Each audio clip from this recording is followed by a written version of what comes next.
ఈరోజు మనం పాడుకున్న రాజబాబు గారి పాట ఎంత అద్భుతమైనటువంటి పాట.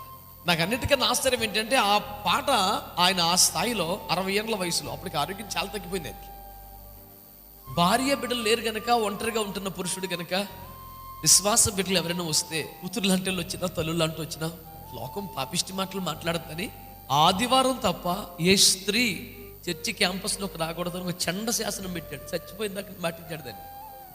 నిప్పు లేకపోయినా పొగ పుట్టించే పాపిష్టి లోకం ఇది, ఎందుకు ఛాన్స్ ఇవ్వాలని అట్లా బ్రతికాడు ఆ దైవజనుడు.